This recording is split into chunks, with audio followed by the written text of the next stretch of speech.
Hello दोस्तों, एक बार फिर से आपका स्वागत है मेरे YouTube channel Gopal study studio में। दोस्तों, आज हम बताने वाले हैं आपको RACI मैट्रिक्स मतलब कि राशि मैट्रिक्स के बारे में। आज हम आपको बताने वाले हैं। दोस्तों, जो राशि मैट्रिक्स का यूज़ होता है वो आप प्रोजेक्ट्स में करते हैं, जैसे कि प्रोजेक्ट मैनेजमेंट में जो आप प्रोजेक्ट हैंडल करते हैं, या फिर आप सिक्स सिग्मा से रिलेटेड ग्रीन बेल्ट प्रोजेक्ट या ब्लैक बेल्ट प्रोजेक्ट करते हैं।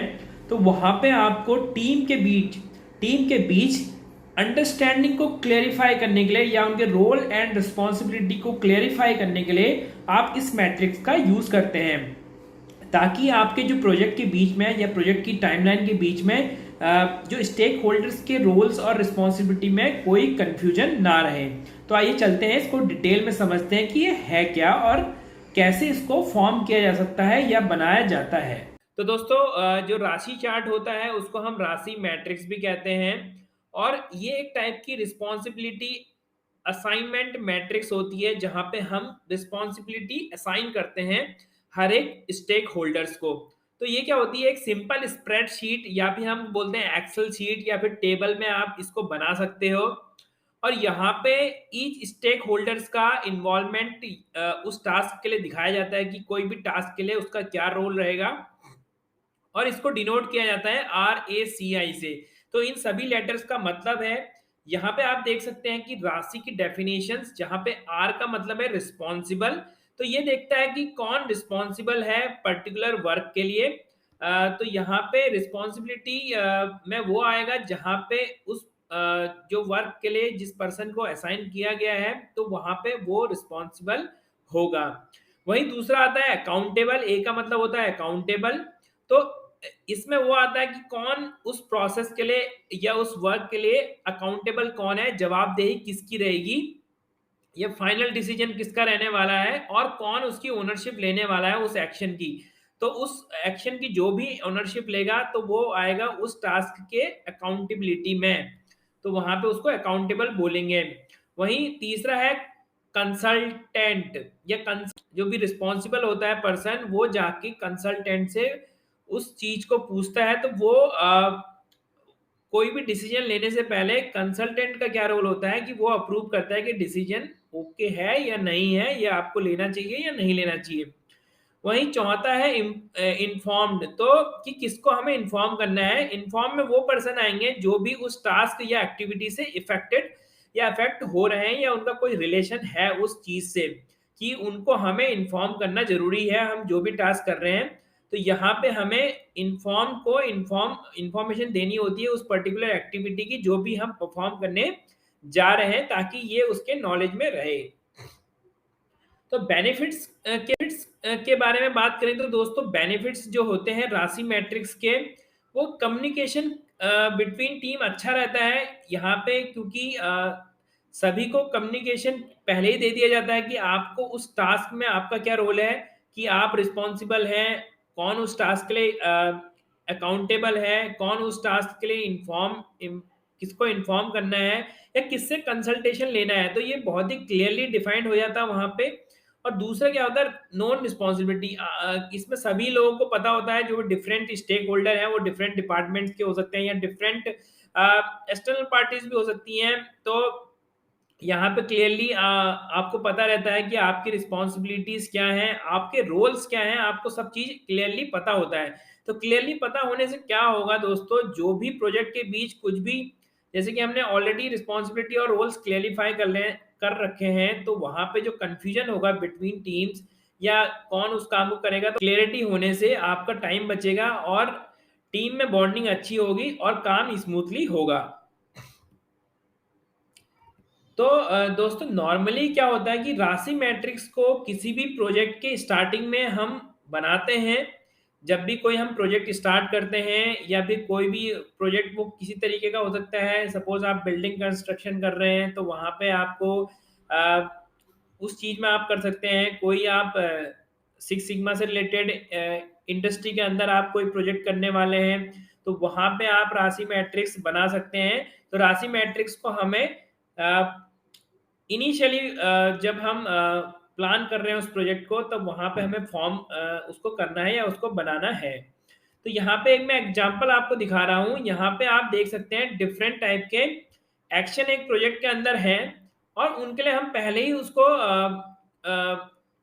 क्लेरिफाई कर दे रहे हैं कि डिफरेंट टीम मेंबर या स्टेक होल्डर में कौन क्या करने वाला है या कौन उसके लिए अकाउंटेबल है, कौन रिस्पॉन्सिबल है। तो यहाँ पे आप देख सकते हैं कि मेजरमेंट सिस्टम एनालिसिस एक टास्क है जिसके लिए क्वालिटी मैनेजर रिस्पॉन्सिबल है। तो क्वालिटी मैनेजर उस टास्क को परफॉर्म करेगा। प्रोडक्शन मैनेजर कंसल्टेंट है, तो प्रोडक्शन मैनेजर उस चीज का एक्सपर्टाइज रखता है, तो ये इसकी हेल्प करेगा क्वालिटी मैनेजर की कि आपका जो डेटा है सही है, आप सही कर रहे हैं या नहीं कर रहे हैं, तो उस तरीके से कंसल्ट करेगा क्वालिटी मैनेजर को। वहीं जीएम जो है जनरल मैनेजर को इस चीज की इंफॉर्मेशन दी जाएगी कि सर हमने मेजरमेंट सिस्टम एनालिसिस इस तरीके से किया हुआ है। तो वहीं आप प्रोसेस कैपेबिलिटी एनालिसिस की बात करें तो सेम इसमें भी क्वालिटी मैनेजर इस चीज को परफॉर्म करेगा। वहीं तो क्वालिटी मैनेजर इस चीज के लिए रिस्पॉन्सिबिलिटी है उसकी।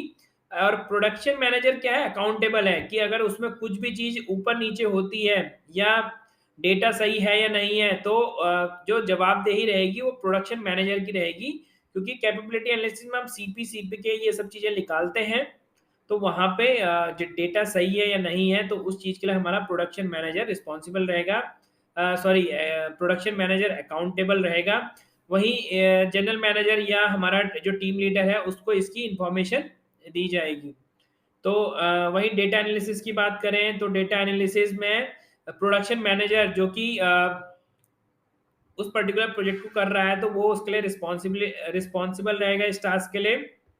वो क्वालिटी मैनेजर से कंसल्ट कर सकता है कि ये डेटा एनालिसिस किस तरीके से की जाए, तो वो उसको कंसल्ट कर सकता है। वहीं इन्फॉर्म रहेंगे यहाँ पे फाइनेंस मैनेजर और जनरल मैनेजर, दोनों को इन्फॉर्मेशन दी जाएगी। सेम तरीके से अगर रिव्यू ऑफ बेनिफिट्स की बात करें, क्योंकि ये फाइनेंस का मैटर है, तो यहाँ पे जो रिस्पॉन्सिबल रहेगा प्रोडक्शन मैनेजर रहेगा, वो रिव्यू करेगा बेनिफिट्स को, कितना मुझे बेनिफिट होने वाला है। वहीं जीएम जो है इसके लिए अकाउंटेबल रहेगा कि जितना भी पर्टिकुलर बेनिफिट्स हैं ये सही कैलकुलेट हुए हैं, ये क्या है, तो ये चीजें जो जवाबदेही रहेगी वो जनरल मैनेजर की यहाँ पे रहेगी। वहीं फाइनेंस मैनेजर क्योंकि एक्सपर्टाइज रखता है वो बेनिफिट्स कैलकुलेशन में, तो वहां पे जो कंसल्टेंट का काम होगा वो फाइनेंस मैनेजर का रहेगा। वही क्वालिटी मैनेजर क्योंकि इससे रिलेटेड है, क्योंकि वो भी एक प्रोजेक्ट का हिस्सा है, तो वो इन्फॉर्म रहेगा कि उसको इन्फॉर्मेशन दी जाएगी कि हाँ इससे इस प्रोजेक्ट से इतना बेनिफिटेड हुआ है। सेम एक दूसरा एग्जांपल लेते हैं, ये कंस्ट्रक्शन का एग्जांपल है जहाँ पे एक बिल्डिंग कंस्ट्रक्शन या इस तरीके का एक प्रोजेक्ट है। तो यहाँ पे आप देख सकते हैं हमारे टीम मेंबर में प्रोजेक्ट मैनेजर है, कंसल्टेंट है, आर्किटेक्चर है, कॉन्ट्रैक्टर है और क्लाइंट्स हैं। तो यहाँ पे भी हम डिफरेंट टाइप के जो टास्क हैं वो डिफरेंट पर्सन को दिए हुए हैं। लाइक रिस्क असेसमेंट करना है कि वहाँ पे अगर जो हम कर रहे हैं बिल्डिंग बना रहे हैं वहाँ पे रिस्क कितना है, तो वहाँ पे जो कंसल्टेंट होगा वो रिस्पॉन्सिबल रहेगा, क्योंकि वहाँ पे कंसल्टेंट ही जो इनिशियली बताता है कि हाँ यहाँ पे हमें बिल्डिंग बनानी है नहीं बनानी है, तो वो प्राइमरी रिस्पॉन्सिबल रहेगा, रिस्पॉन्सिबिलिटी उसकी रहेगी। वहीं कॉन्ट्रैक्टर क्या रहेगा, कॉन्ट्रैक्टर कंसल्टेंट रहेगा, मतलब कि कंसल्ट वो कंसल्टेंट कॉन्ट्रैक्टर से करेगा। वहीं इन्फॉर्म हम करेंगे, क्लाइंट को भी इंफॉर्मेशन इसकी देंगे और आर्किटेक्ट को भी देंगे। और वहीं अकाउंटेबल जो होगा इसके लिए प्रोजेक्ट मैनेजर रहेगा। तो प्रोजेक्ट मैनेजर जवाबदेही प्रोजेक्ट मैनेजर की रहेगी अगर कुछ भी रिस्क एनालिसिस में कुछ ऊपर नीचे होता है तो। वहीं क्रिएट डिजाइन की बात करें तो यहाँ पे अलग चीज देखिए, यहाँ पे चेंज हो गई रिस्पॉन्सिबिलिटी। तो डिजाइन नॉर्मली आर्किटेक्ट का काम होता है, तो वहां पे रिस्पॉन्सिबल जो होगा वो आर्किटेक्ट रहेगा।